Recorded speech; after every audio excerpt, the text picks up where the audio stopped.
ជាក្មេងក្រៅសាលាឲ្យចូលរៀនមិនចង់ចូលចិត្តធ្វើអីផ្សេងអស់តាមតែចំណងដូចលុយម៉ាក់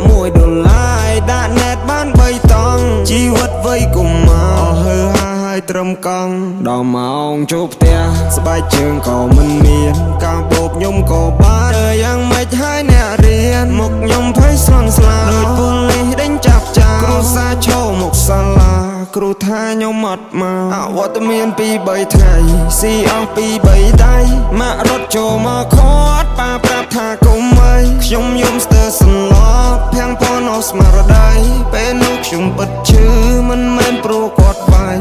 ត្រឹមមួយម៉ាត់យ៉ាងខ្លី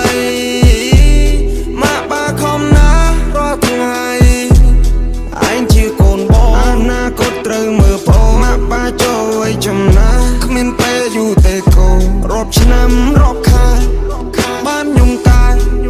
ហើយបានយល់ពីបំណងពុកម៉ែគ្មានទ្រព្យចែកឲ្យកូន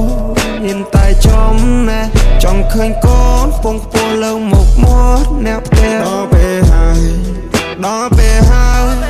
លោកអ្នកមានកូនហើយកូនយល់ហើយតួមិនទាន់ដល់ត្រាកូនមិនបោះបង់ឡើយកូនធ្លាប់សន្យា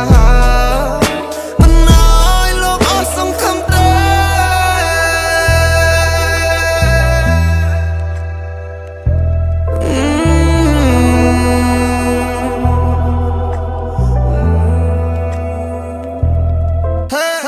ដល់ពេលវេលាមួយដែរកូនអាចរឹងមាំហើយអាជីពការងារធ្វើច្បាស់លាស់មិនដូចមុនឡើយសវតាត្រូវបានលាត្រដាងចេញ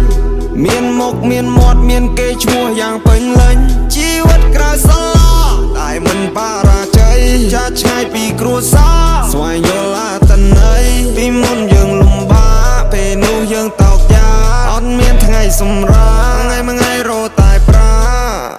ជីវិតខ្ញុំដូចជារឿងនិទានអ្នកយកមករៀនអ្នកគិតគូរឡើយល្អណាស់យកទៅចោះព្រោះកាលាក្រក់មិនឯងព្រូអ្នកថាបានតែឈោមើលតែយ៉ាងអ្នកធ្វើជាអ្នកទទួលអ្នកខ្លាបានតែស្ដីបន្ទោសមិនមានបញ្ហាគឺតែវាស្រួលជីវិតខ្ញុំដូចជារឿងនិទានអ្នកយកមករៀនអ្នកគិតគូរឡើយល្អណាស់យកទៅចោះព្រោះកាលាក្រក់មិនឯងព្រូអ្នកថាបានតែឈោមើ